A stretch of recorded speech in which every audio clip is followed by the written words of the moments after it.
$1 billion, that's not your money. That's the trust society give on you. Alibaba के संस्थापक Jack Ma के रहस्यमय ढंग से लापता होने की अटकलों के 2 महीने बाद व्यापार जगत ने राहत की सांस ली। लगता है कि मा सभी के बाद गायब नहीं हुए। मामले से परिचित एक व्यक्ति के अनुसार मा फिलहाल निगरानी में है। एंड ग्रुप के ऐतिहासिक आईपीओ के लिए उसके सपने चीनी सरकार के हस्तक्षेप के कारण बर्बाद होने के बाद से वह सार्वजनिक रूप से नहीं दिखे। उनकी आखिरी सार्वजनिक उपस्थिति अक्टूबर 2020 में थी। व्यावसायिक पर्यवेक्षकों के अनुसार 24 अक्टूबर को शंघाई में मा का भाषण उनके गायब होने का कारण बना। आयोजन स्थल पर उन्होंने नवाचार पर चीन के विरोधी रुख पर आलोचना की। आज की अर्थव्यवस्था औद्योगिक युग का एक अवशेष है।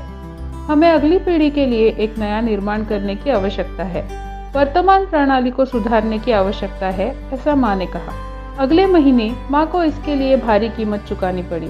चीनी सरकार ने हस्तक्षेप किया और 39.7 बिलियन अमेरिकी डॉलर मूल्य के एंड ग्रुप के प्रारंभिक सार्वजनिक प्रस्ताव का अनुसरण रोक दिया। यह ध्यान दिया जाना चाहिए कि शंघाई और हांगकांग स्टॉक एक्सचेंजों में दोहरी सूची से 48 घंटे पहले आईपीओ को समाप्त कर दिया गया था।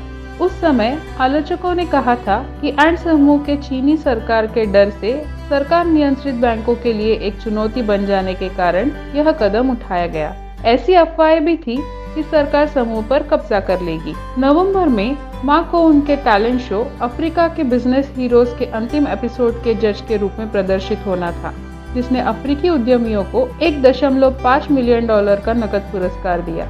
लेकिन इस कार्यक्रम में अलीबाबा के एक अधिकारी ने भाग लिया था। यह वह था जिसने अफवाहों को हवा दी और कहा मा गायब हो गए हैं। ब्लूमबर्ग के अनुसार स्टॉक मार्केट क्रैश होने के कारण पिछले 3 महीनों में जैक मा को लगभग $11 बिलियन का नुकसान हुआ। औद्योगिक जगत, विशेषकर भारत, यह जानने के लिए बेचैन है कि क्या मा सुरक्षित है। कई प्रमुख भारतीय स्टार्टअप, जिनमें पेटीएम, जोमैटो और बिग बास्केट शामिल है, अलीबाबा या एंड ग्रुप द्वारा समर्थित है। 2015 से मा के उद्यमों ने भारतीय कंपनियों में कुल $2 बिलियन का निवेश किया है। जैक मा, जो प्राथमिक विद्यालय में 2 बार और मध्य विद्यालय में 2 बार असफल हुए, विश्वविद्यालय प्रवेश परीक्षा और पुलिस परीक्षा को पास नहीं कर सके। नौकरी के लिए संपर्क करने पर उन्हें KFC द्वारा भी ठुकरा दिया गया था। हार्वर्ड ने उन्हें 10 बार अस्वीकार कर दिया। इन सभी कठिनाइयों के बावजूद उन्होंने कड़ी लड़ाई लड़ी और एशिया के सबसे अमीर उद्यमी बने। आखिरकार वह इतनी आसानी से हार नहीं मानेंगे। My job is to making sure that my team are happy. Because my team are happy, they can make my customer happy.